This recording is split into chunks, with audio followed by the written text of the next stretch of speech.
So what I'm going to talk about in the next 5 to 7 lectures, various topics in data structures,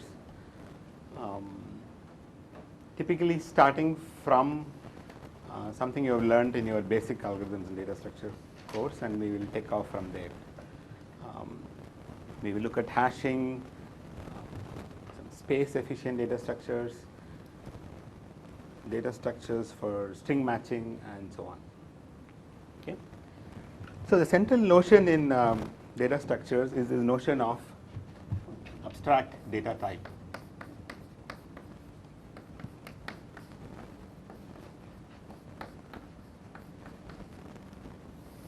So you may or may not have heard about this exact term, but I will tell you what I mean, and we will define and move forward.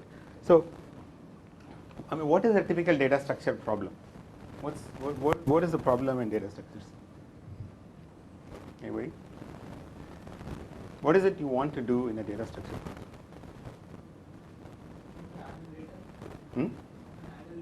How to handle data? What? Okay, to do what? To perform some operations. Okay, so the goal is to maintain certain collection of objects, and you want to support some operations on those collection of objects, right? So typically, how you maintain depends on what operations you want to maintain, support in that data. So I'm going to call this two things: a collection of objects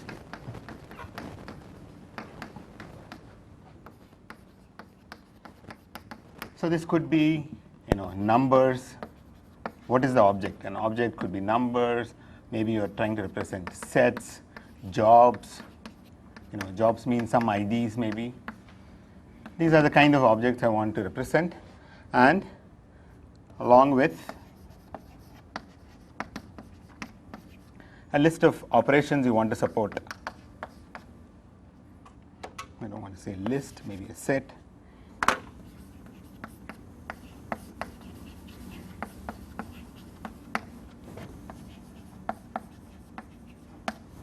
Okay, so this is the kind of thing I want to do.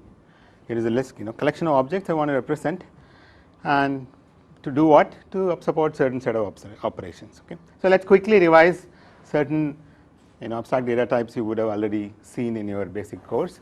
So Q.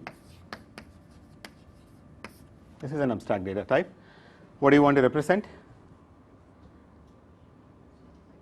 Right? When I say abstract data type, it has these two pieces. Some set of things which I want to represent, and I want to support some operations. So what is it I want to represent? Some set of jobs, numbers, whatever, right? So you have a collection of jobs, let's say, tasks, people, whatever. Okay, and what are the operations you want to support? Insert.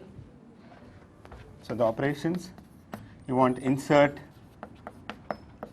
and a job, an element of this collection. What else?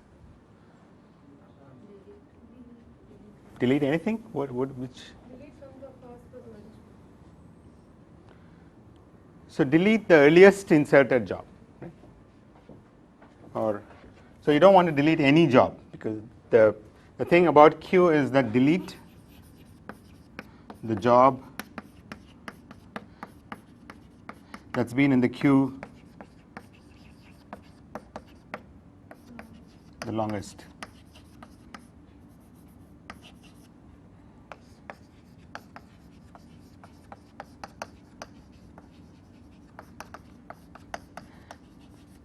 Right, this is the first in, first out. The job which got inserted the first, I want to delete that. Right? And how do you implement this queue? Just use an array, and you just need a pointer to the last element, the first element. When we call a data type, it just says, here is a set of objects and here are the operations I want to support. So user, for example, may or may not want to know how you implement it. The user would just call, okay, insert, delete, or enqueue, dequeue, whatever operations you're going to say, the user would just call it, and you have a choice of how you want to implement it. Okay. What other data structures stack, same kind of jobs, and the operations would be insert and delete the latest inserted job.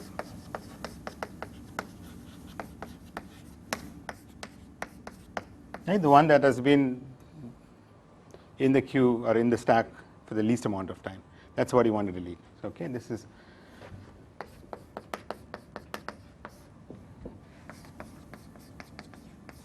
okay. What other abstract data types you know? Let's say I want a set of numbers I want to represent, and the operation I want to support is search. That is X in S. How do you implement this? What's the most efficient way of implementing this? How do you represent the data first? Just an array? Sorted array, right? So you take this set, so that's the representation. You arrange it in increasing order, decreasing order. Sorted array is your data structure, and the question I want to support is X in the set? You do binary search. Okay. So the implementation usually comes with a representation plus algorithms to support the operations.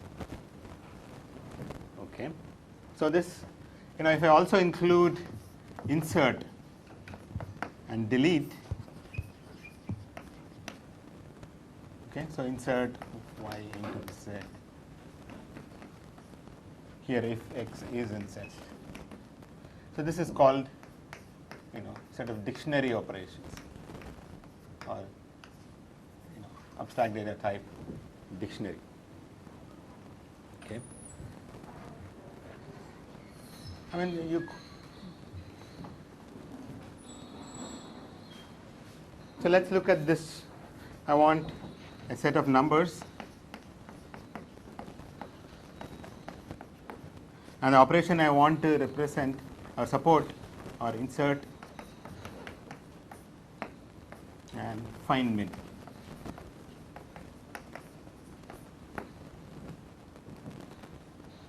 Okay, so I just want to represent a set of numbers where I want to support insert.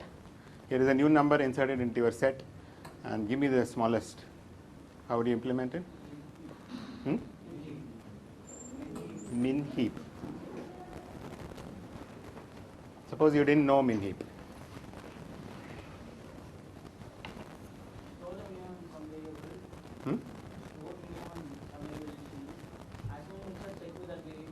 So what is your data structure? Do you even need the array? Just min. Just min. You don't need min heap. One cell which contains the smallest so far. Okay. So this is a problem if you know too much. You didn't need min heap. This is absolutely trivial structure. All I want is find the minimum. You just remember the minimum. That's the data structure. And how do you support the operation insert? When I want to insert an element, what do? Check, compare that element with this minimum. If that is smaller, update it. Otherwise, you don't have to do anything. And whenever I say give me the minimum, you just output whatever is there in that cell. Okay, so both take constant time actually. Okay, so this is so the implementation would be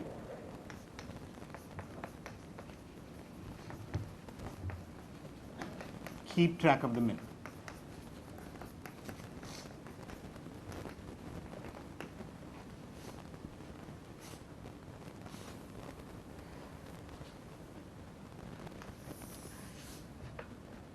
So let's okay. So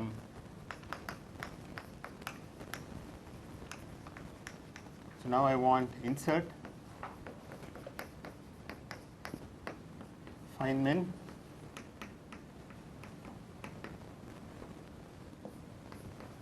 and I also want to delete the minimum.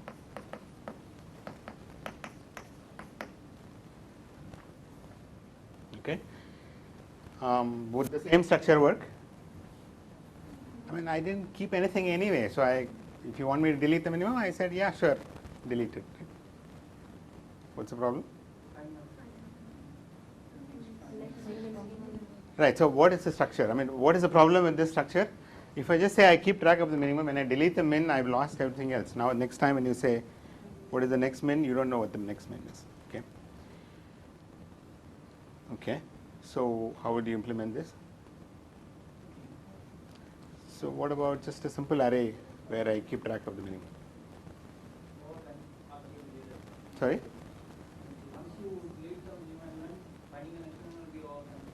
Finding the next min will be a linear time. You have to scan and get that. So maybe we keep track of the min and the second min.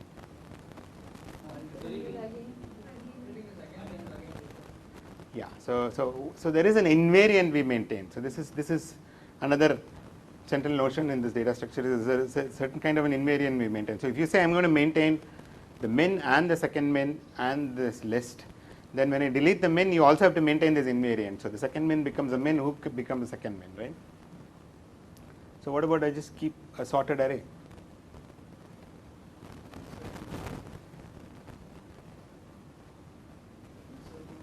Inserting is a problem, right? Because you can search in logarithmic time, but then you actually go and insert, you have to move every element, and that's a linear time. Maybe use a linked list or something, where inserting is not such a problem, right? You can move things. What is the problem? Min is there in the first element, right? When you delete it. So what if I keep a sorted linked list?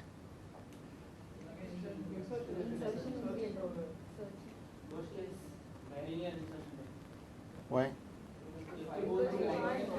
I can do a binary search. No?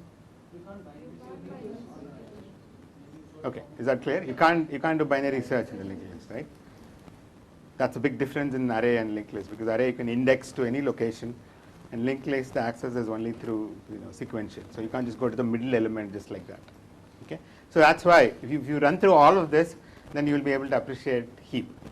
Okay, that heap is just a nice elegant structure that supports all these operations. You can actually even delete an arbitrary element if somebody gives you where the location is. Then, okay, so min heap. So this, I mean, I can say min or max for the matter. It's all. Then you use max heap. And this structure is called, this track data type is called priority queue, because it's not an ordinary queue where your jobs are coming with some priorities, and I don't want to just delete the earliest inserted one, but I want to delete the highest priority job. You may want to assign it to the printer or CPU or something. So it's called priority queue, and one way of implementing it is through max heap, where you can support all these operations in logarithmic. So I assume you know this, you've seen this in your first course in algorithms or data structures. There are also more things you can do. You can do merge two priority queues and things like that. And there are various versions, not just the standard key, but binomial leaf, Fibonacci key, where you can do more operations and certain operations like insert faster, constant or not times. Okay. We didn't get to this. How do we? So we just want search. A sorted array would do the job. But if I also want to do inserts and deletes. Okay, before that, if I want to search for an element in a heap, how much time will it take? So I have a min heap, and I want to search, given an x, I want to know whether x is there in the array. How will you search? So let's write.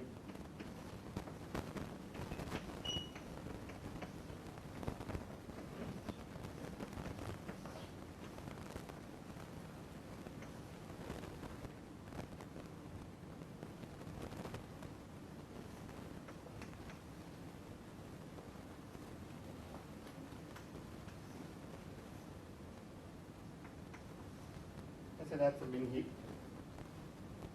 and I give a number 10 and I want to know whether it's there. When you search.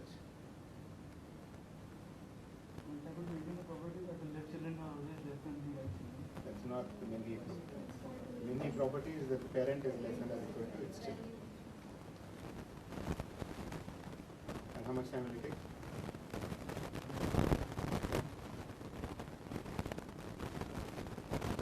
So linear time, right? So this tells you that, that's not, I did not ask for the search in my list of operations.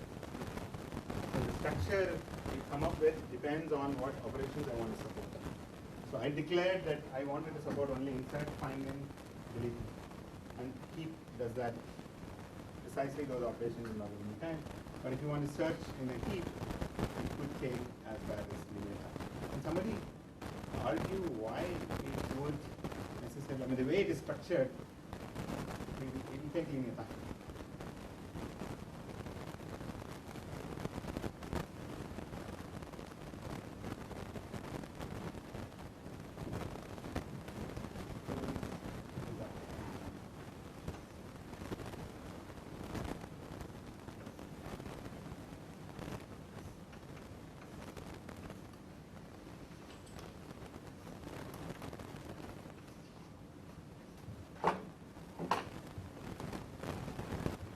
So, what is the relationship between the left child and L in a heap? There is no relationship. So it can be completely arbitrary. One could be smaller than the other, right? So in particular, if you take all the leaves here, we know that they are the largest in this entire array because the way a heap is structured, that is the largest set of elements. But among them, there could be, there is no relation. And how many elements are at the leaf level? Half the elements are there. You see that? Right? You have a complete binary tree. So almost half the elements are in the leaf level. And among them, there is no relationship. So what you have is an anti-chain in the partial order among them. So there is, if I want to search for anybody there, comparing with any one of them is not going to give you any information whatsoever. So you pretty much have to do a linear search.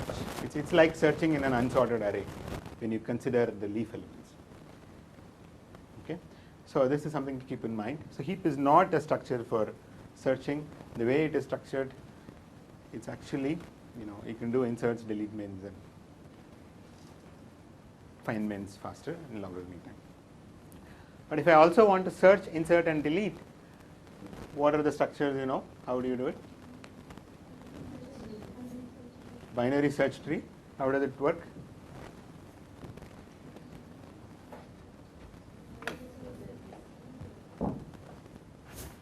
Okay, so here,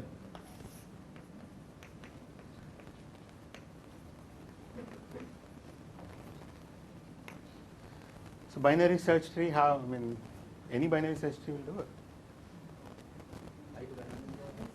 Balanced binary search tree. Let's just quickly review how does a binary search tree look, and the way Nisam was talking about. You have, left child less than or equal to the root, which is less than or equal to the right child, right? So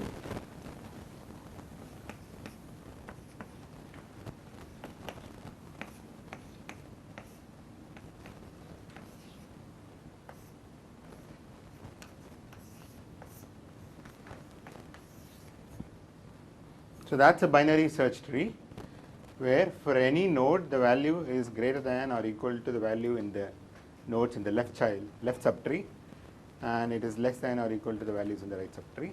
So now the search mimics something like a binary search in a sorted array.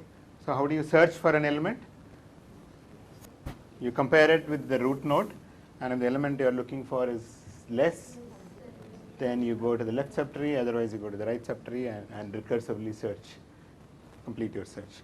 And so why do you need height balanced binary search tree?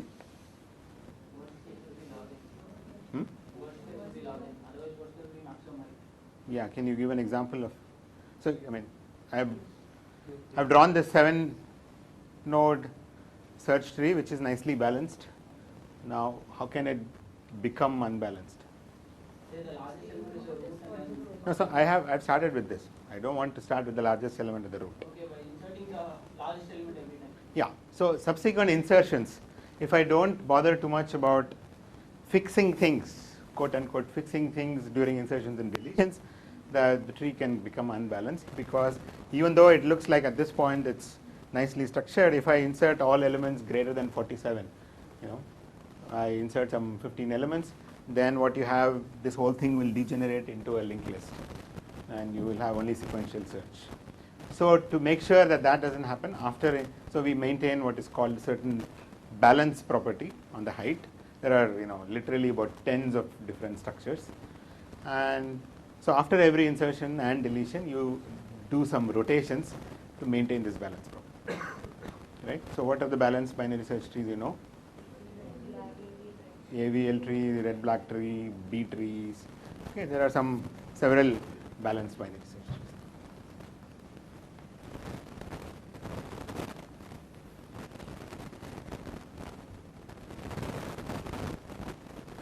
So it looks like balanced binary search trees can do more than what a heap can do.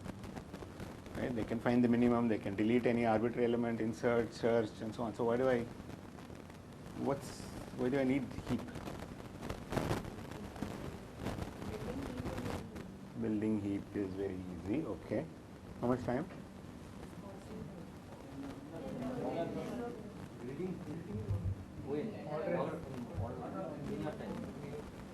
You don't expect to do it in constant time, right? I mean, you have to look at the elements.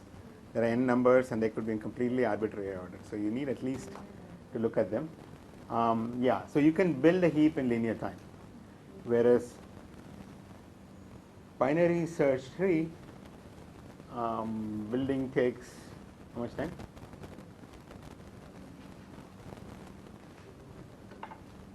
And you can sort your array, and that's it'll be like a binary search tree. So binary search tree building takes n log n time. Again, I want to just take you into this realm of lower bounds. Can somebody argue that any way to build a binary search tree, you need n log n time? Okay, so we can build a heap in linear time. Constant time doesn't seem feasible. I'm going to let you check that you can actually build a heap in linear time. Let you check that you can actually build a binary search tree in n log n time, even a balanced binary search tree. But is there any way you can actually build a binary search tree in linear time? I want you to think about arguing that it cannot be done.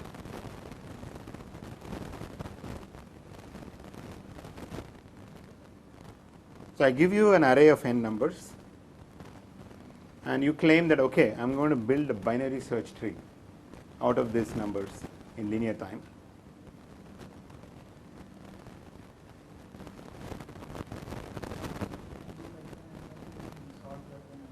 So how do you sort?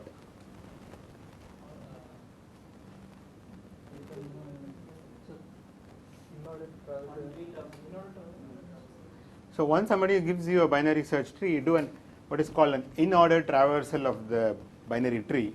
What you get is your elements in sorted order, right? Do you remember what an in-order traversal? You visit the left subtree, then the root, and then the right subtree. Okay, do it recursively.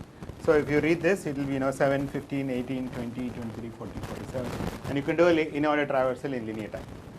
So if somebody builds a binary search tree in less than n log n time, you build it and then read off elements by doing an in-order traversal, you get a sorted array. And we know that in a comparison-based sorting algorithm, you cannot do better than n log n time. Okay, so priority queues, binary search trees. Okay, so I was asking the question, why do you need heaps? And one argument was that you can build a heap faster. Okay, but what else? I mean, is there anything else nice about heaps?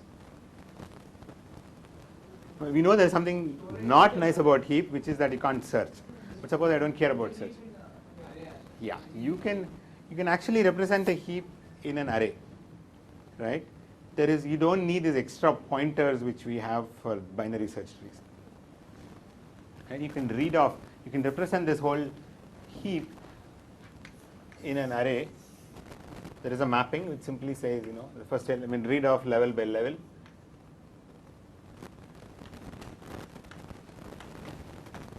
And so on. And the reason you can do it, and you will be able to navigate it. So it's not just about writing it in an array. You should be able to navigate. You should be able to know if I am in this node, where is my left child, where is my right child, where is the left child, right child of element at position I, 2i and 2i plus 1. So there is a nice mapping, and the reason that's there is because this is a complete binary tree. You fill up levels before you open up a new level, and that's what helps you to just map it into an array and navigate nicely in an array.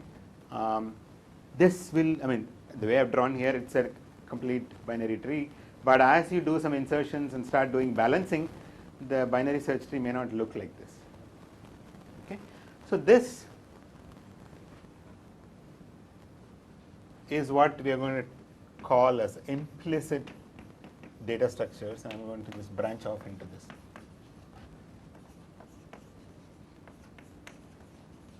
So we call a data structure implicit if you don't have more than a constant number of extra storage, extra variables, apart from the space you need to store the input. Okay. So a data structure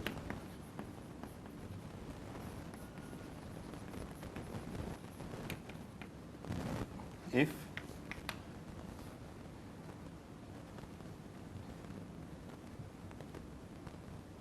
apart from the input array,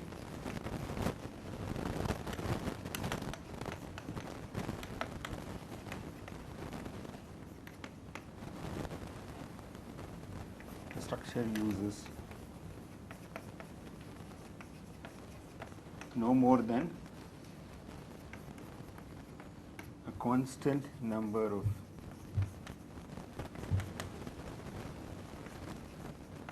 extra variables, let's say extra indices. And we will even assume that, without loss of generality, I think that these indices are just numbers in the range 1 to n, pointers basically.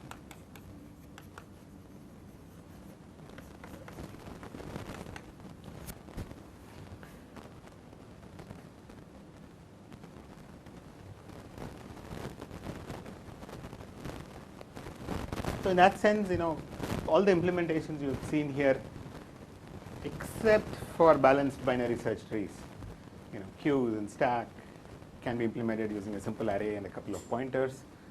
Heap can be implemented using an array. Nothing else you need. You just need the value n and the array. Okay, you can do all the operations just on that array of n numbers. Except for this balanced binary search tree, which uses a lot of these pointers, everything else is an implicit data structure. Okay. So what we want to do in the next hour or so is to think of implicit data structure for a dictionary problem. Okay. So if all you're allowed to store is an array of inputs plus a constant number of indices you can store, how fast can you do insertions, searches, and deletes? Okay. If you just want to do only search, no problem, right? What's the implicit data structure? Sorted array. Sorted array is simply sorted array. That's it. You don't need to remember anything. And you can do a search, binary search, in logarithmic time. So the question we are interested in, suppose I also want to do inserts, searches, and deletes, and all you're allowed is a simple array with some few constant number of pointers. How fast can we do these operations? Okay.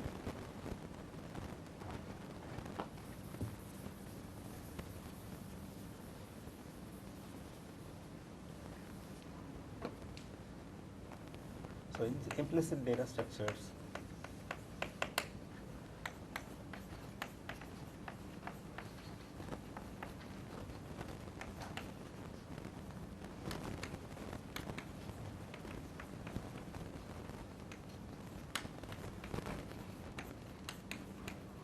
So we just want to support insert, search and delete.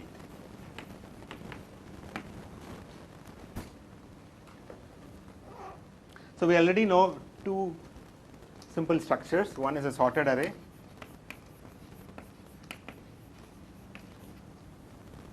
where I have insert,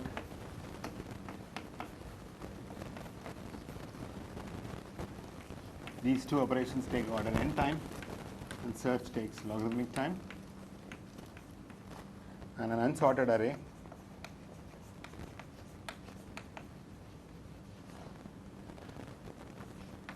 insert takes constant time, search can take linear time, delete takes constant time if you know where the element is.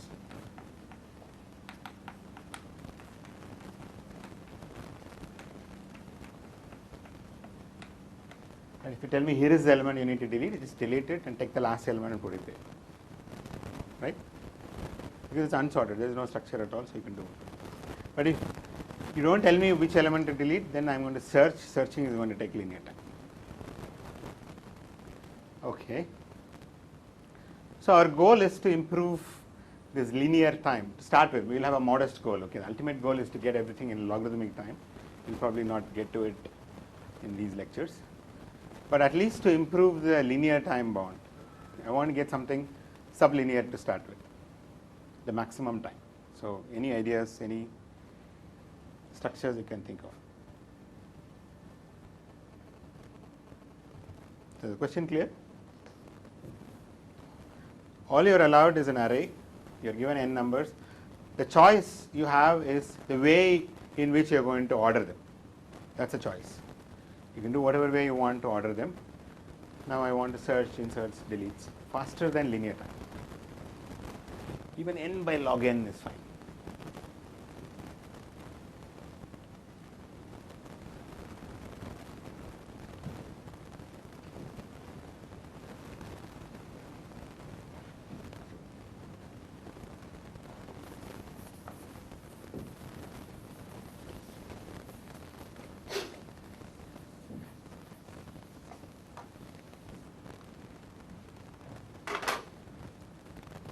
Any ideas?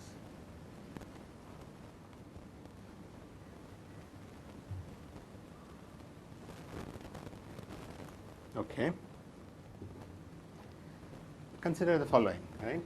So I have this array.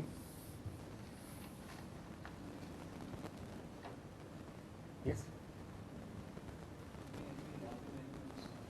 Keeping every log n element sorted.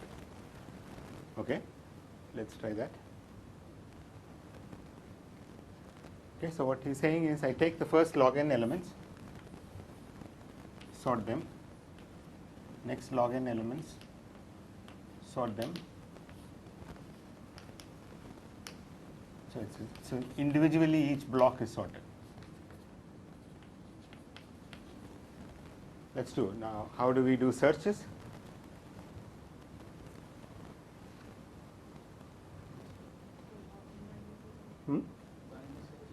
Yeah, how much time will that take? N by log n till log of log log. Okay, very good. So search n by log n into, right? Because each sorted list I go and binary search, so that's log of log n, log n, and I try in each of them. There are n over log n such lists. This is already better than linear. Okay, it's better than linear, right? Okay, and how much time we want to? So I want to insert an element.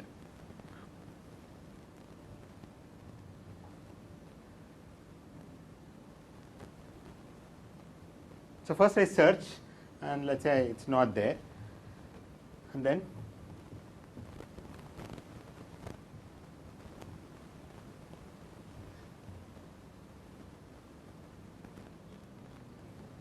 come on, it's not hard, huh? So where do I insert? Add it to the last one. It doesn't matter where you insert, you might as well add it to the last one. How much time will that take? Log n moves is what you're going to do, because you've done all your comparisons, right? The last log n elements are sorted, so you have to first do a binary search to see where to insert it there, and then move, right? So insertion is actually very good here. I mean, you're going to do the search time plus log n to go and insert the last. I mean, you've already done that, so might as well don't need this. This is the time plus log n moves. And delete.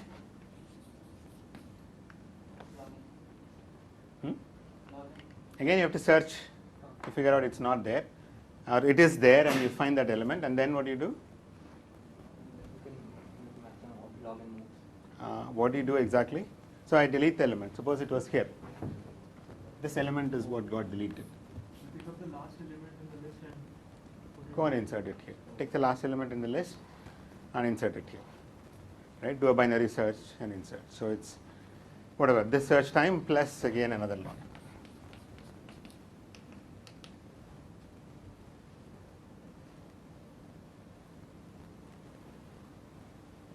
Okay, so now a couple of questions. One is, can you improve this?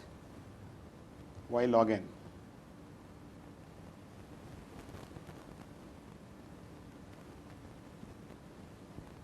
The second question, which is, okay, I'll come to the second question later. Let's see, can you improve this?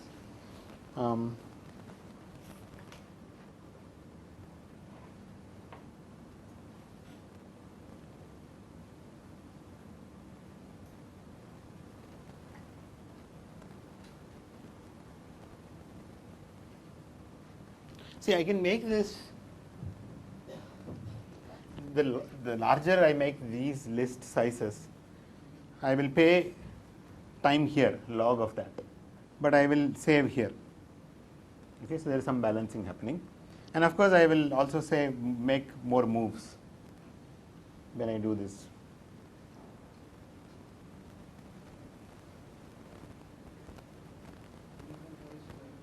Square root of n, right? Let's try square root of n.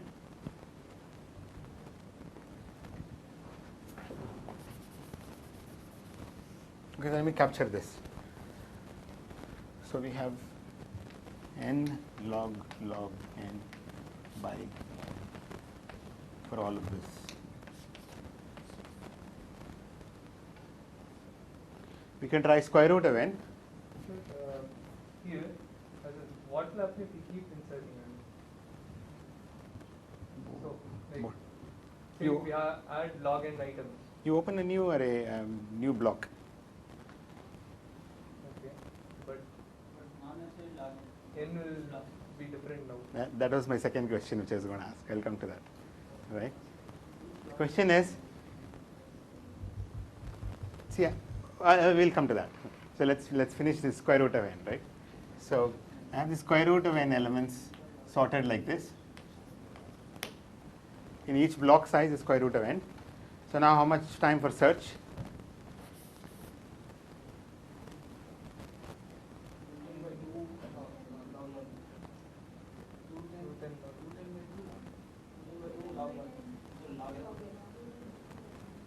Root n times half log n, right? Log of root n is half log n. So if I omit the constants, it's basically root n log.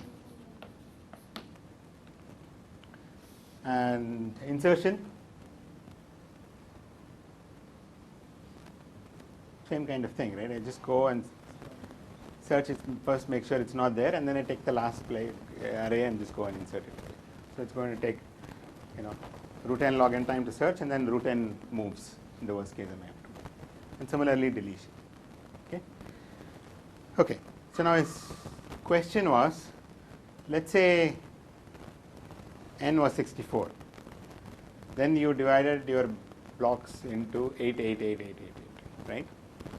And then it became 65, maybe you live with it and you created a last block which is not completely full. But what happens is n is going to suddenly increase, which means the root n is different. Okay, your root n itself will change. Are you going to go and modify all your block sizes, and some are sorted, they're all sorted independently. How do you merge, and do you incur a lot of time on this? Okay. There's a very nice simple trick which we will use for the structure as well as for later structures, and that is, sorry,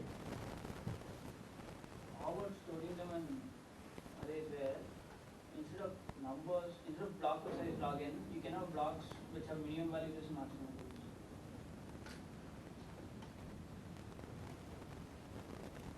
Let's say you know that the minimum values of these numbers 0 and maximum value 100, you can put them in various blocks. that's only if you know this maximum minimum, right? Because if you have an array of 50 elements but the ranges are in the billions, millions and billions, then you just, if you don't know the range, then you have, you need to resort to something else, some hashing or something. We'll come to that. So right now we don't know any bounds like this.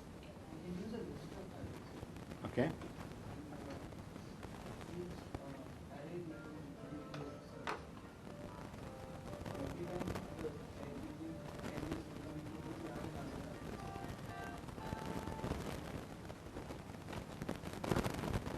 We were going to use, this is a list of arrays because, this is an array, this is an array, this is an array. So what do you mean by list of arrays? Each block is an array.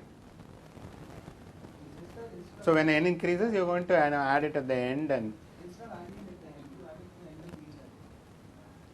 but then you're going to move elements. It's an array, right? In an array, if you want to insert somebody in the middle, you have to push everybody down, right?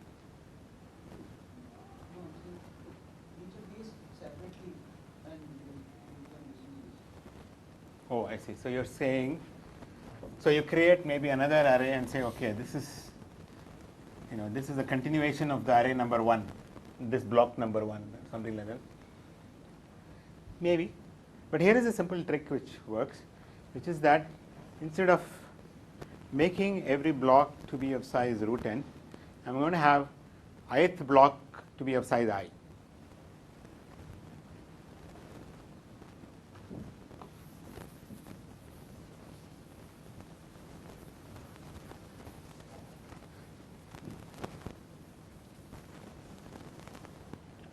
So I'm going to have an array of some number of blocks, let's call them k. We'll figure out what k is, where ith block is a sorted array of I elements. Okay, which means that our array is going to have, here is one element and then an array of, so this is block number 2, this is block number 1, and then you have 1, 2, 3 elements, so this is block number 3, and so on. Okay, so the last block will have, an array of k blocks where ith block except the last.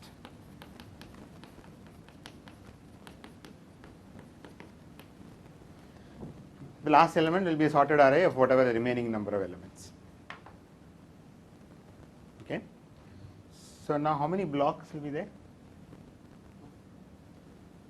Root 2 into number of elements. Right. So if n is the number of elements,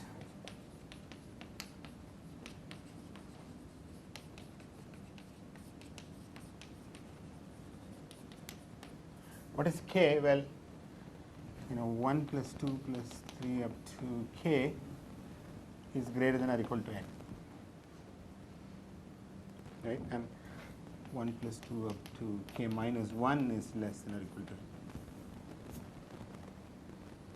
So k minus 1 into k by 2 is less.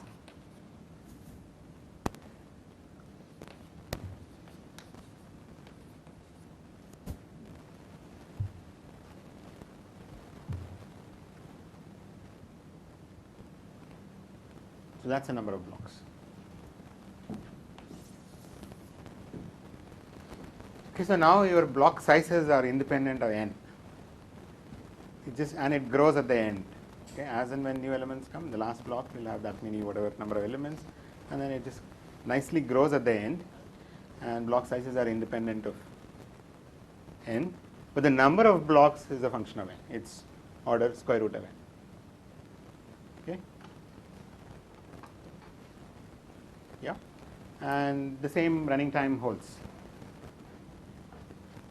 Because when I want to search, each block, I'm going to spend logarithmic time. Total number of blocks is root n, order root n log n, and insertion is going to be the same thing, because I just go, and if it's not there, I go to the last block, insert it, and do as many moves necessary. And no block value is more than root 2n. Right? This kth block has k elements, so the last block will have at most square root of 2n elements. Is that clear? So this is a nice fix for dealing with the block sizes as a function of n, because as the n grows, what do you do? Okay, so now we have a nice structure where all this can be done in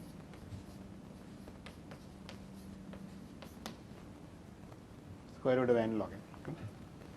Everything in an array.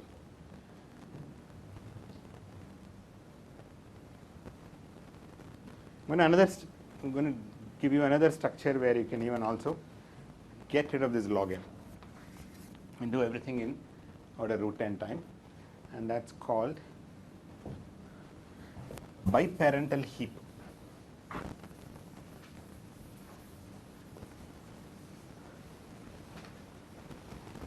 It's also, very similar to this kind of thing where you have multiple blocks, ith block has I elements, but I'm going to force some structure between elements across blocks. Within a block, it need not be sorted, and across the blocks, I'm going to force some structure here.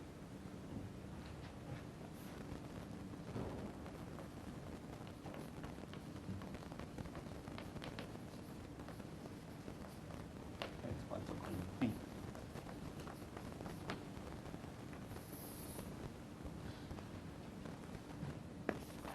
And you can view it like a tree. Well, it's not quite a tree, but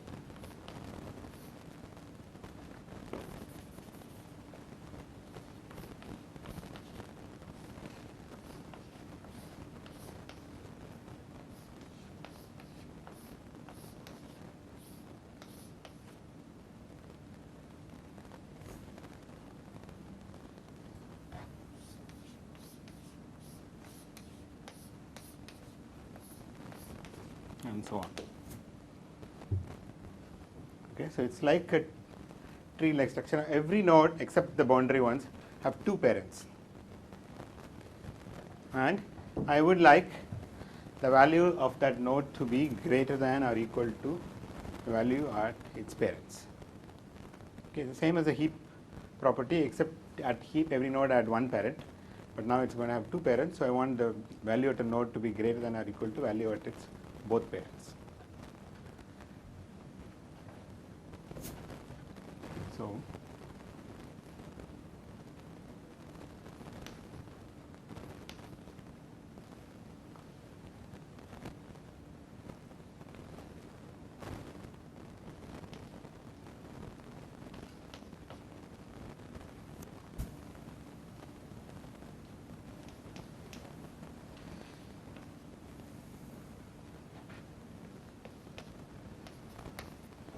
and so on. How many nodes are in at each level? If you think of these guys as a level, how many nodes at each level? The ith level has I values. Okay, so think of these as blocks. You have a block, first block is one element, second block is two elements, third block is three elements, and so on. Within a block, I don't care about the ordering, even though it so happens that it is sorted.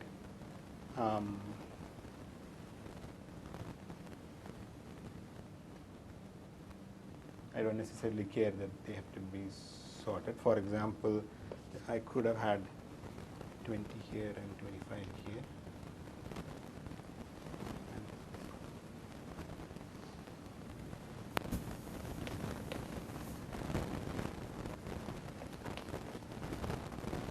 And so on. But all I want is that the value at node is greater than or equal to value at its both parents.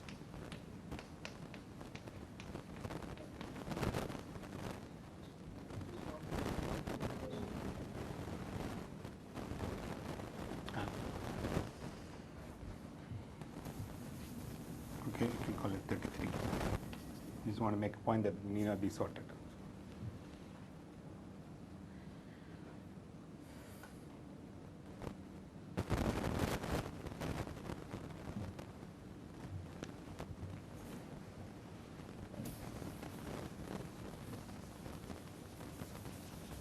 There's another very easy way to look at this. You rotate this whole thing 45 degrees, what do you see? Or the other side.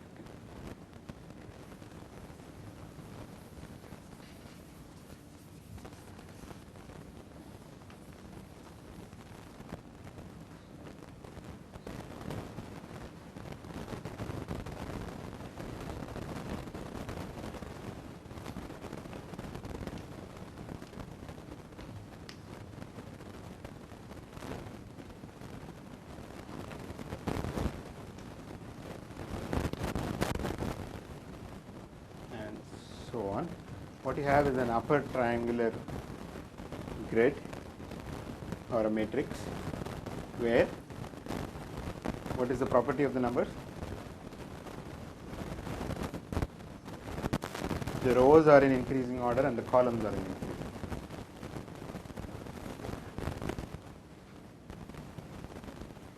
Right? Because the two children for 7 or 12 and 18 both are larger than this. Okay, and the two children for 18 are 25 and 20, both are larger. So the rows are in increasing order and the columns are in increasing.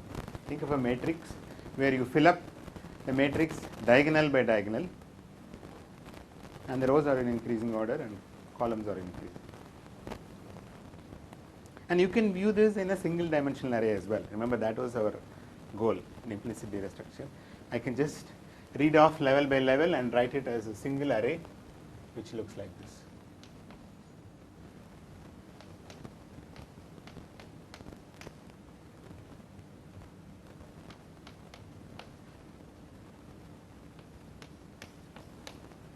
So this is block number 1.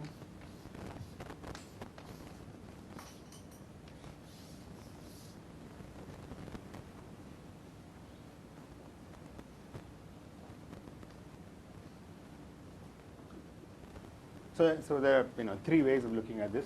I mean, this is the so there is also a mapping, right? If I want to know fifth element of the fourth block and things like that, I can easily come up with the mapping. A block will start at a particular location and move on to so and so.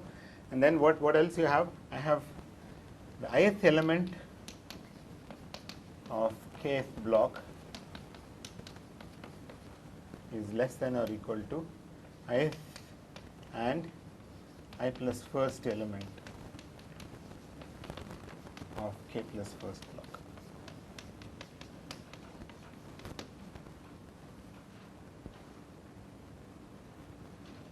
Okay.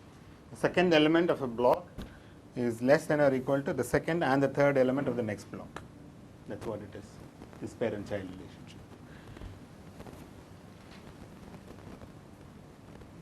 Okay, so it is, the blocking structure is very similar to this, where ith block has I elements, except here I wanted each block to be sorted. There I don't care what happens within a block. All I want is I force a certain ordering relations between an element in a block and an element in its next block.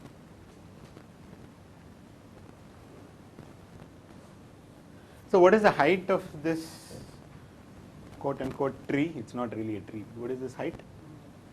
Root 2n, as we saw, right? Because that's just the number of blocks. So root n is going to be useful. My goal is to support all these operations in order root n time. I'm going to, and it's going to follow very similar to heap kind of insertion. So if I want, let's do insertion. Right? If I want to know the minimum element, it is there at the top. Let's do insertion. How would I insert?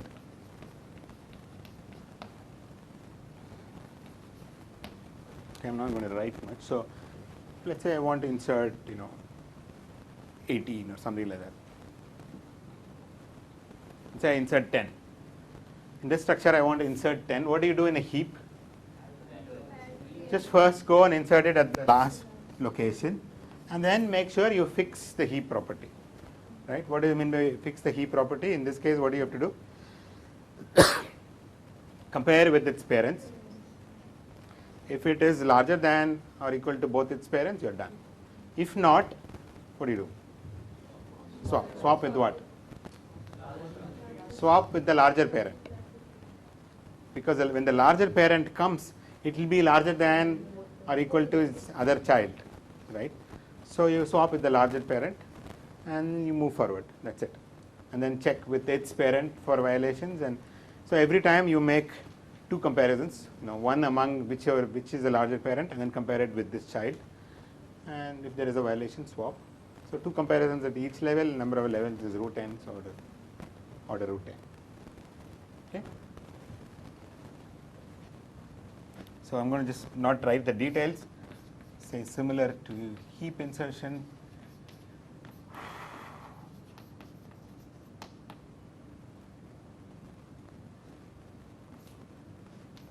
Insert the end.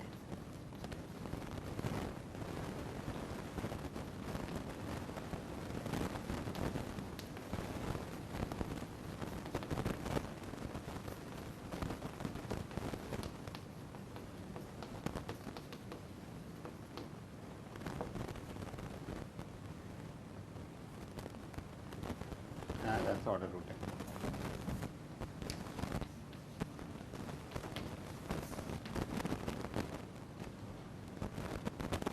Deletion is very similar.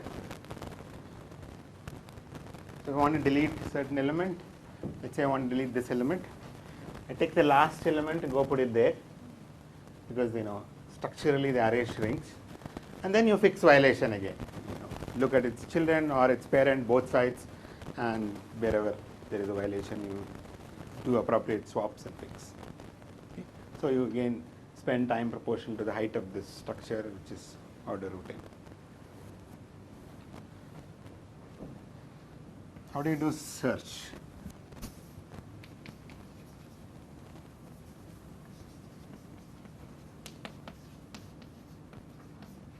Again, I'm going to say similar to deletion in heap.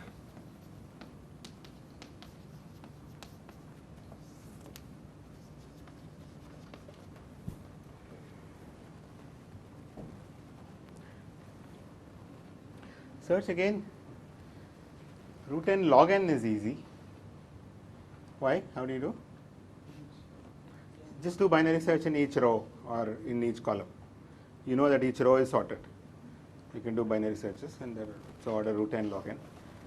How do I get root n? I want to improve that to root n.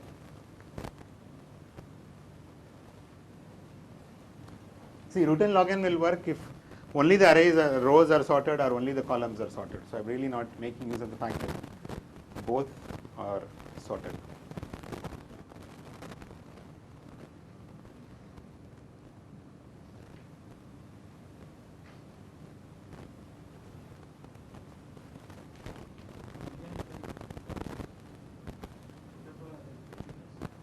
We are not really inserting that number. Yeah, we are searching. Yeah. But so what we do is that we assume, we sort of say that we are trying to insert this number in this thing, and wherever that element should have gone, if I find an element there. Yeah, see, but unlike binary search tree where the position is sort of unique, in a heap, an element could go to multiple locations depending on your search thing. So just because you followed a path and inserted, I could have inserted somewhere else also.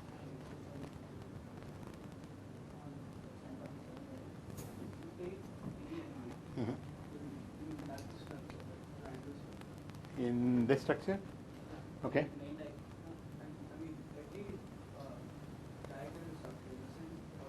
Every element to the top and the left of each element is smaller.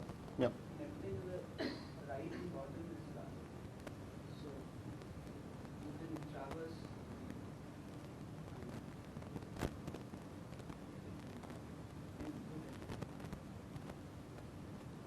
Okay. So what you do is, in fact, here is a situation. Sequential search seems to give you better intuition here. So let's say I will start searching from first row, and I keep moving. Let's say I'm searching for 10, and I come here, and I find that 10 is not there. So that means at this point, I can actually declare 10 is not there. Okay, so 10 is a bad example. Let's see, I'm looking for,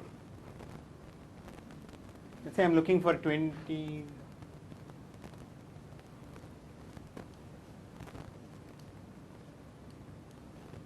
let's say. So I start here and do sequentially like this, and at this point I know that anything to the left is less than 20. So now I start coming down because I'm looking for something larger than 20, and I know it can be only things here are larger. So I start here, and 30 is larger. So I start searching here, and I know I've come down to something smaller than 26.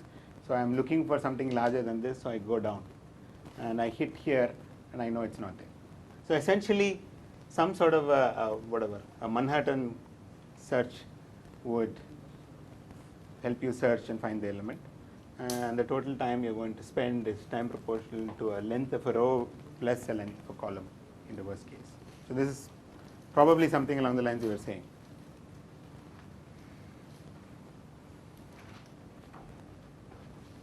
Okay, so I'll let you fill in the details if you didn't get it. So basically you start searching from the top right, keep going until you hit somebody smaller than what you're looking for. At that point, go down and continue this exact search. And when I'm at this point, I go left, keep going left until I find something smaller than what I'm looking for, at which point I go down.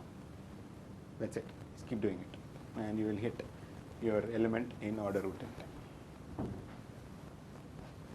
So start at top right, keep going left,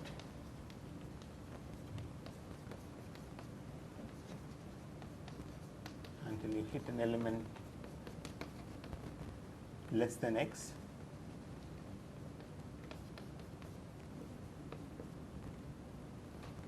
At this point you go down.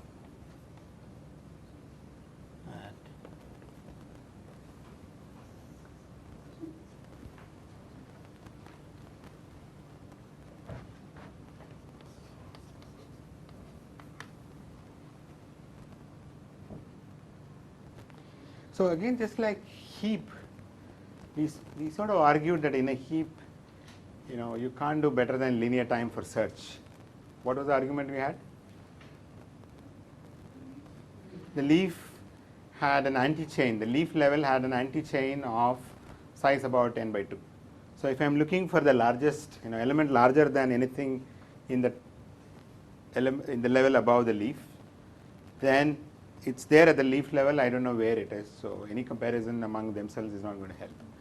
But in the same way, you can argue that in a beep, you can't beat square root of n search. How will you argue that?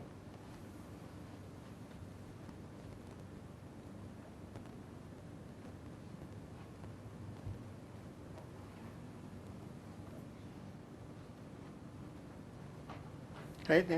Same kind of thing, that at this level, the last level, or which is the main diagonal in that triangular grid,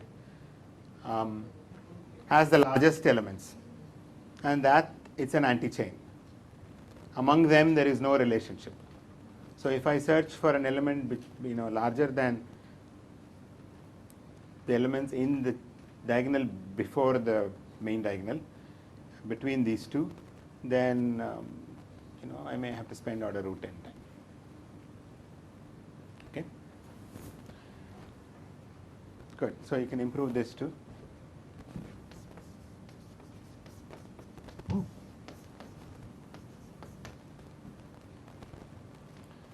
Now again, I want to argue some lower bounds to say that in some sense, beep is optimal.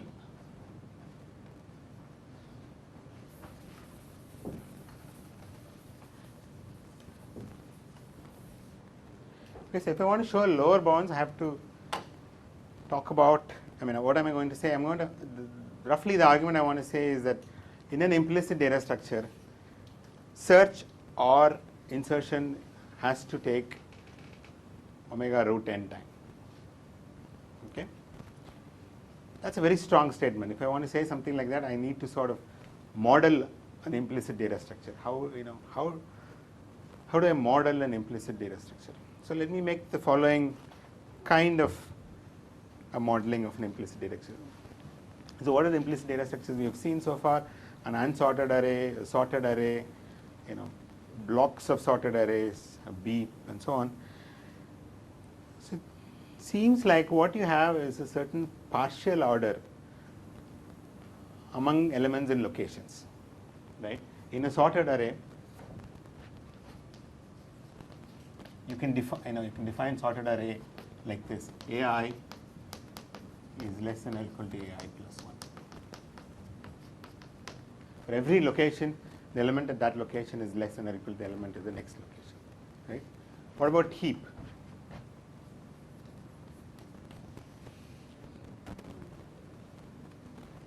What is the relation you have on the values based on locations? Is that in these locations, AI is less than or equal to AI plus 1, right? I mean, in fact, for all the locations except at these boundary points, right? So you can define your structure based on how there is a partial order among the values depending on where they are sitting in. Right? So AI is less than or equal to AI plus 1 for every I except at these boundary points. That would define this structure where we had blocks of sorted arrays, right? This is sorted individually, this is sorted, but in this border they need not be, this need not be less. Similarly, when I'm talking about beep, there is a partial order which says that that here is a partial order which is ith element of the kth block is less than or equal to ith and ith. So you know what these locations are, right? So kth block starts at what location?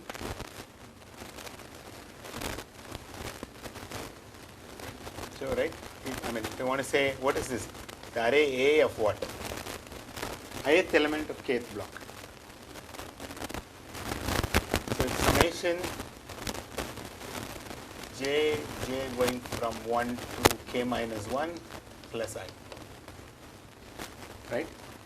The k minus 1 blocks are occupying the first 1 plus 2 plus 3 up to k minus 1 locations. And then in the kth block, it's the ith element. So this is less than or equal to whatever. So essentially, you can define a partial order on the elements depending on the locations they are in. If I say that is what would constitute an implicit data structure. We will say later. We will see later in today's lecture that that need not. There are structures where it doesn't obey this kind of a thing. But under this assumption, I'm going to prove some law.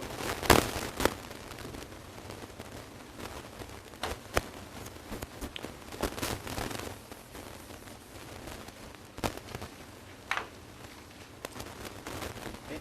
So if all we know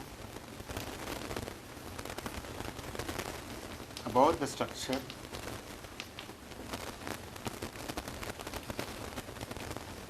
apart from the values and n,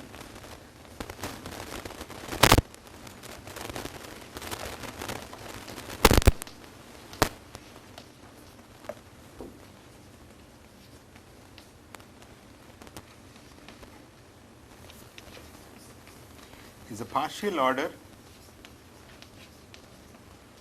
on the locations, then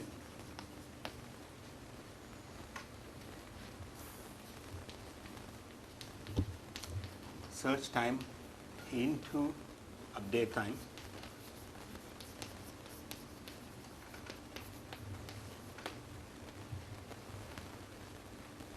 so this is it.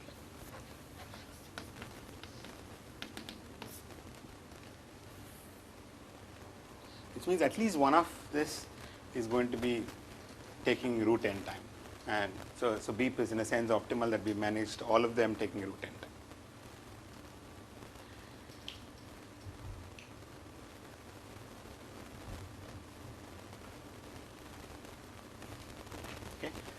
So what do I mean by update? I want to just to make things cleaner. And by update we know inserts or deletes, but here I'm going to think of it as an insertion followed by a deletion. Okay, so that I don't change n. Okay, so just take this pair, delete something and insert something. Think of it as like, you can think of it as a changing a value. I take this value, change it to something else.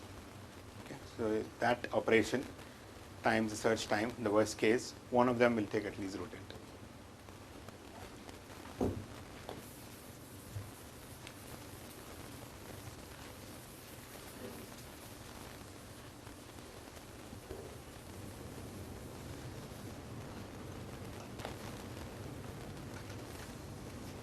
Okay, so the way we're going to prove this,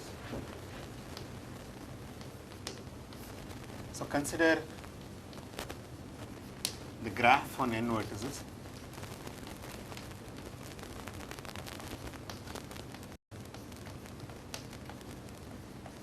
Modeling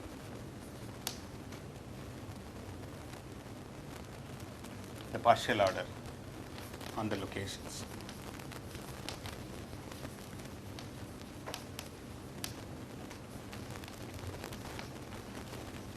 When we sort of had, when we kept arguing about lower bound for search time, that was based on what? When we said about heap, yeah, we don't expect anything better than linear time. In a beep, we don't expect better than root n time. What is the partial order structure we used to argue that? Anti-chain, right? A set of elements among which there is no order among them. No relationship is known among them. That's an anti-chain, right?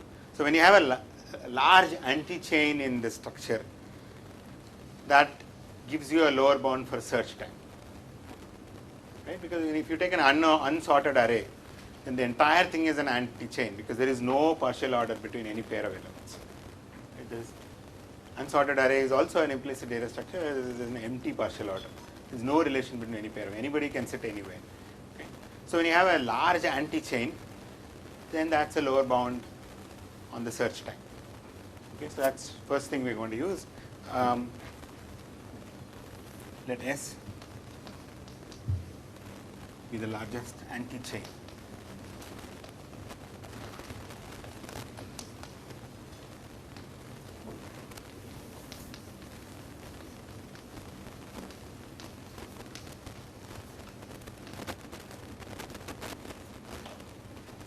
I'm going to give an instantiation of the structure where search will take time at least proportional to the size of S.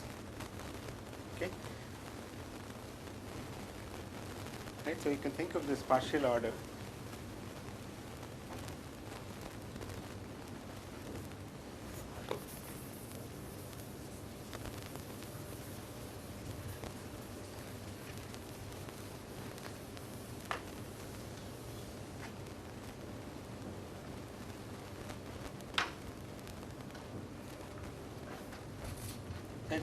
so it's just an order on location. So maybe location 1, think of it's a directed graph, and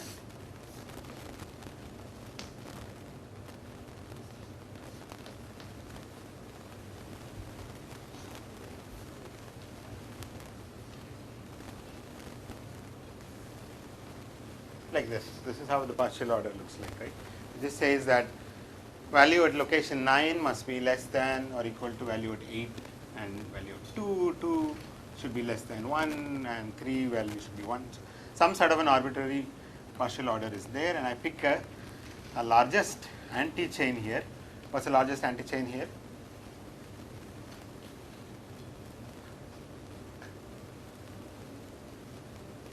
So let's say 7, 9, 2,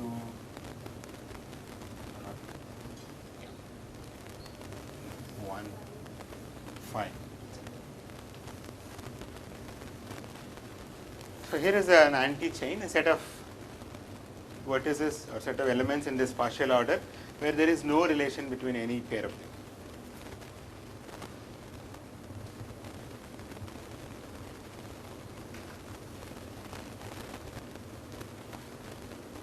Okay.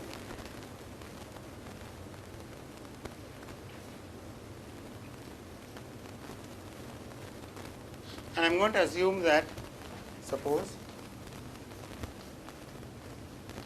elements in S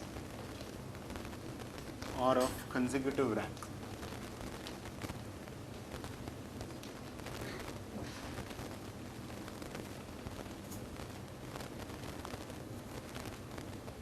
Phi cannot because he says phi should be greater than 1. Yeah, good point. Due to the transitivity between 3 and 1. So yes. There's an image from phi to 3 and image Yeah, from 3 to 1. I see your point. Yeah. So there is actually a transitivity. Thank you. So it's like that.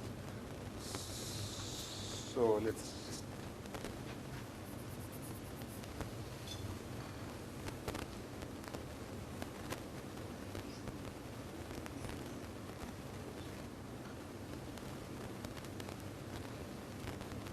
yeah. So I'm just going to say this argument that if you have a large anti-chain, then if I want to search for, so let's assume that they are all in consecutive ranks. Now, if I could search for an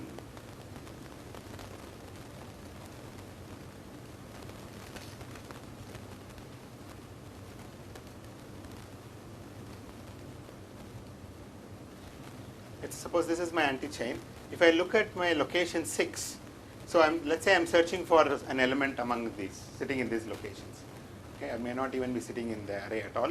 Some location here, if I look at location 6, it's going to say, oh, the element you're looking for is smaller, so maybe you just go up, look at 7 or something like that. So that comparison will lead you there. But among these, any comparison here will not let you know where the answer is. So I could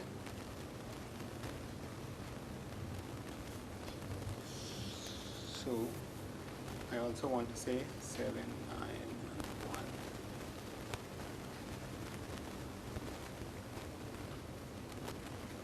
1. So the searching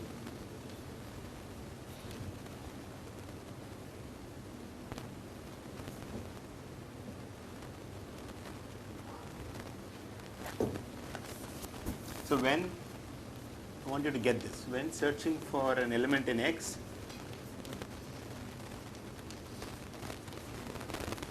comparisons with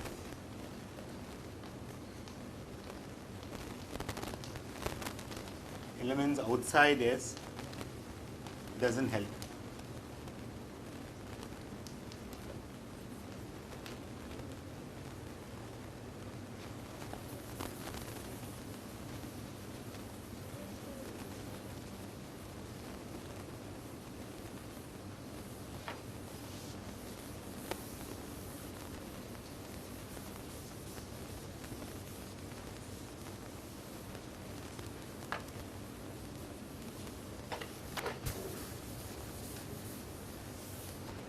So think of a search algorithm in this partial order. It's just making, comparing with some location, it's just moving like this, right? So when so suppose I'm looking for an element here. I mean, I am an adversary. I'm going to give you an element here to search for. So if you compare it with an element in the location 6, it's going to take you to, oh no, I am large. Maybe you should check 7. Sure. Okay. But among these, when I look at compare with element at 7, I'm going to, as an adversary, I'm not going to give you to search for that. If you search here, I will say something else, like the last one you're going to search for. So it's not going to lead you to 9 or 1 because they are all completely unrelated. So essentially, if I am looking for an element in this set, then I can make you to search every element in this set is what we want to argue. So search time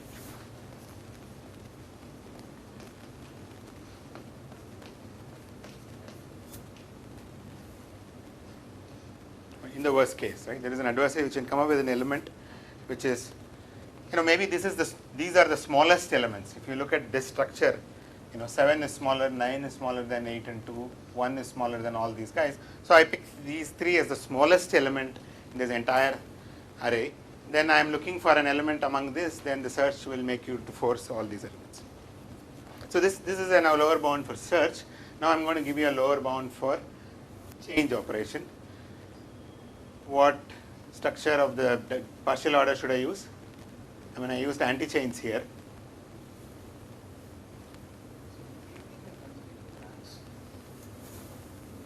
What do I mean by what? Consecutive ranks. Yeah. So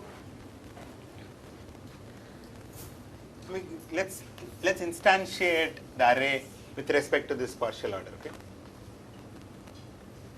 I don't have 4. Let me just put.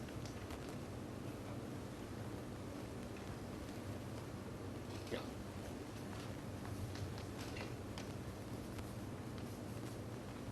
Right. There are 9 elements here.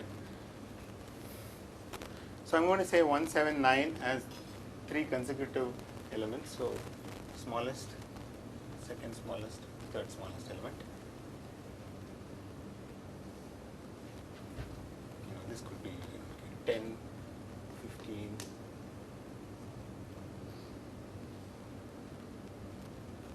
Fifth element is larger than 1. 3 is also larger than 1. So I just go.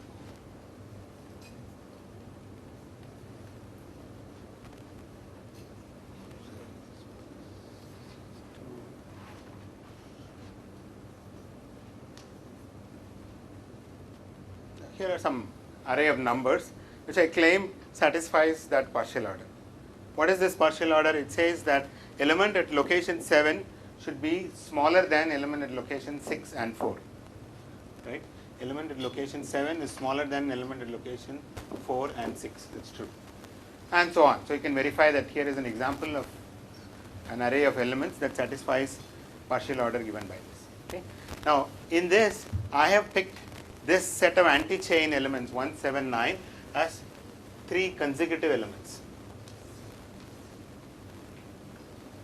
That's what I mean by consecutive ranks. Okay, it need not be 1, 2, 3. It could be 1, 3, 5 or whatever. The 3 smallest. 3 consecutive. Think of them as the 3 smallest elements here. Okay.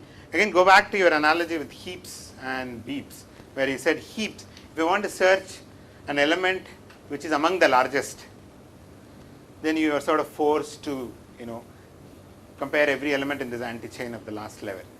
Similarly, beep, if you want to search for somebody who is among the largest again. Okay. So similarly here I am saying the anti-chain determined, think of them as elements of consecutive rank. I mean, you have infinite number of possibilities for instantiation. I am just giving you a worst case input.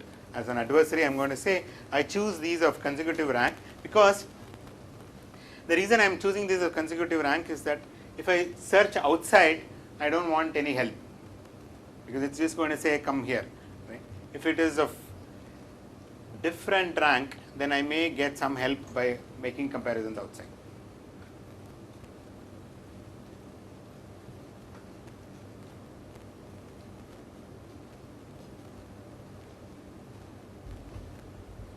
Okay. So in this example, if I want to search for any one of the 3 smallest elements, then comparing anywhere outside is just going to throw you into this anti-chain, and as an adversary I can make you to make comparisons among all of them, trying to prove this. Okay. Now I want to show argument for insertion or change, and let me look at a largest chain in the partial order.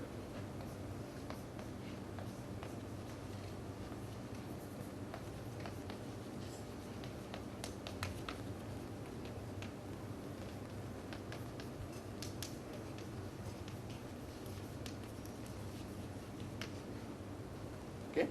So a chain looks like this. Means there is a relationship between every element. There is a total order here.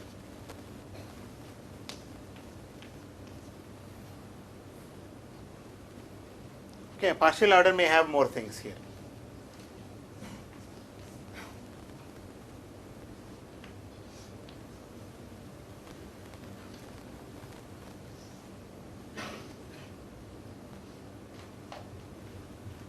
And so on. So, there may be various other things lying here. I pick this largest chain, and now I am going to again instantiate in a way that, all elements are sort of tight. See, this is the smallest element. And this must be the smallest element in the whole array, right? Now, I am going to make it like that. So, in fact, no, I could have something like this where there is no connection between, and I could make that the smallest, but I will make this the smallest element the smallest element of the chain, I will make that as the smallest element in the whole array. Okay, and then this, the next element, the partial order dictates how many elements are smaller than this. I will make it tight. So partial order says there are 5 elements smaller than this. This could be the 10th smallest element, but I will make it the 6th smallest element. So I'll make each one of them tight in the sense that dictated by the partial order. If the partial order says there are k elements smaller than this, I will make this the k plus first small element. Okay. So for example, partial order says that there is no element smaller than this, or there could be, but the mandatory thing is there is nothing smaller than this. So I make this the smallest. This says that this is smaller, so this could be the third smallest element. I'll make this the third smallest element, and so on and so forth. Okay, that is my instantiation of the data structure dictated by this partial order. Okay, so let me write down. So for each element in the chain,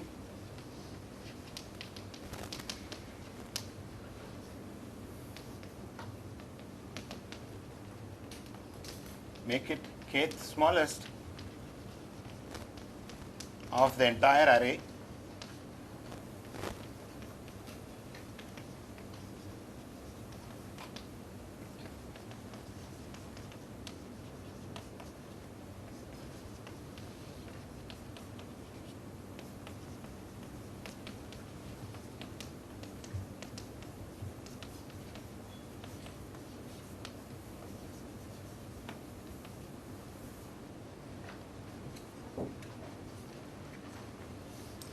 In other words, if we want to think in terms of a heap array dictated by this heap partial order, there are lots of choices, right? This is the smallest element.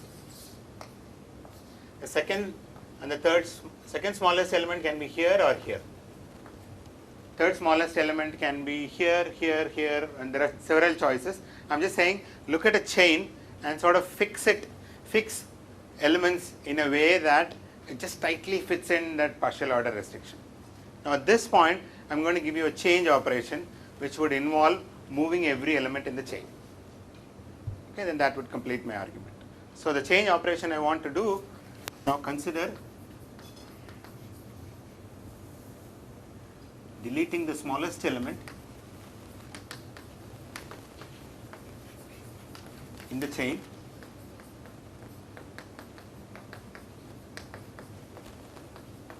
and replacing it by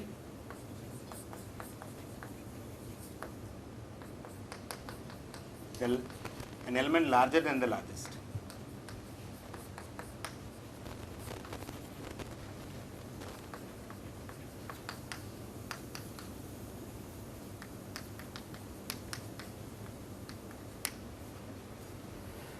Okay, the smallest element is deleted, and I'm going to replace it by some element which is larger than the largest element.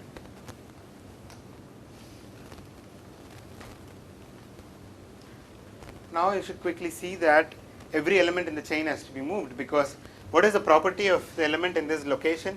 Well, I have chosen it as kth smallest because there are k minus 1 elements have to be smaller than this.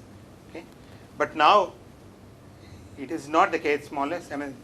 There are only k minus 2 elements smaller than this, because this is no longer smaller. So I have to move this element from this location to some other location, because this property of this location, that thing is violated, so I have to move this element, and by the same token I have to move every element in this chain.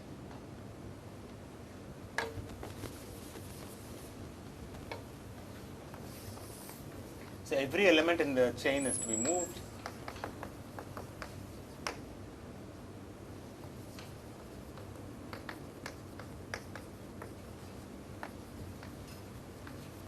Therefore, update time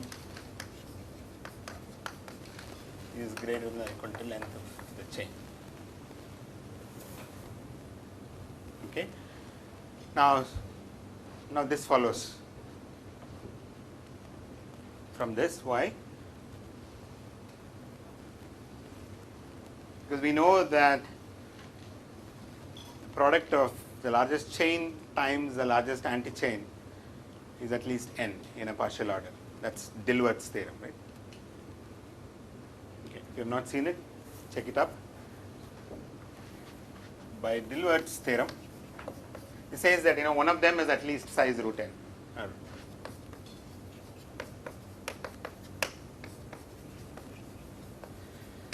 Dilbert's theorem says that take any partial order, take the size of the largest chain, take the size of the largest anti-chain, the product would be at least n.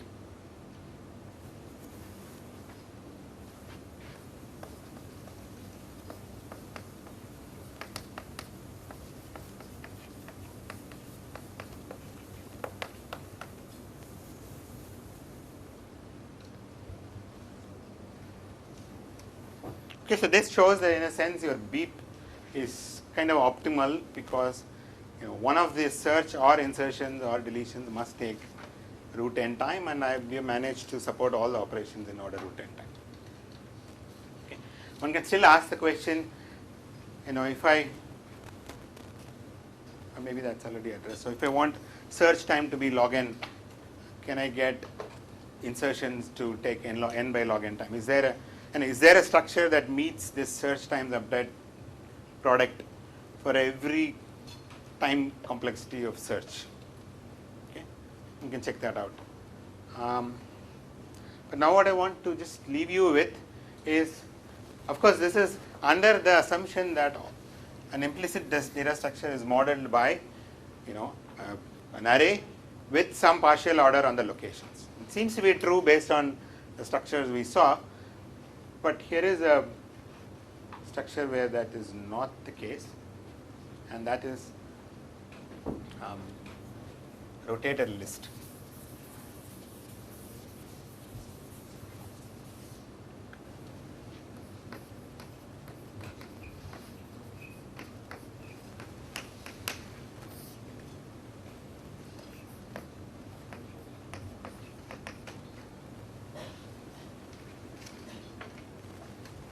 Cyclic shift of a sorted array.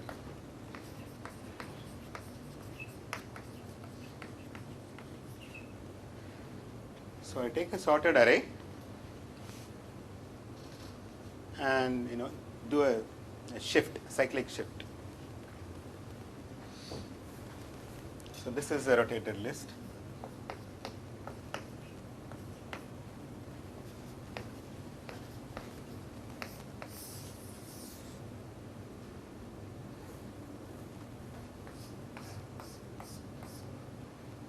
Okay, so you can think of it like it just goes up to some point and comes down and then goes like this.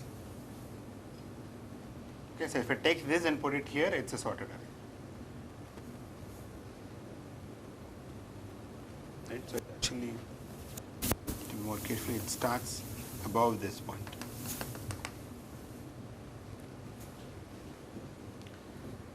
Now, does this follow any fixed partial order?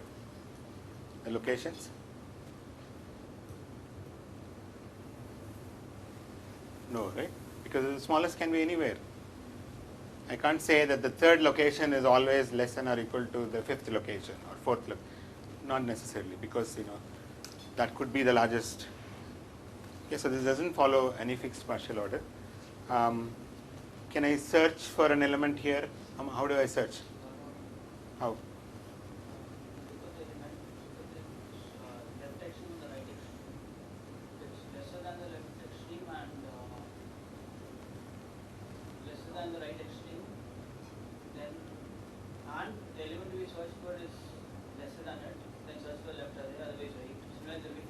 Okay, so I'll leave that as an exercise. Basic rule again is finding the starting point to divide down the sequence mentions.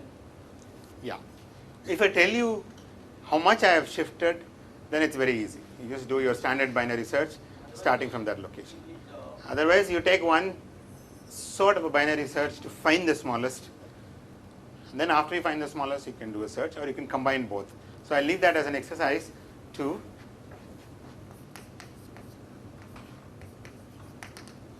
searching for an element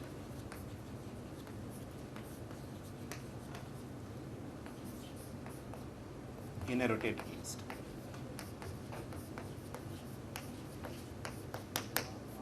So the challenge is to actually beat 2 log n. See if we can. Okay, next time. I want to give everyone an opportunity. So you think about it and improve it.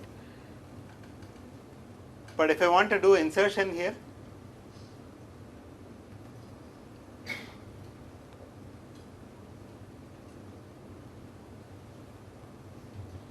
it's still a linear time because it's just sort of like a sorted array. You have to shift elements. In the worst case, you may have to do linear time. What is the worst case?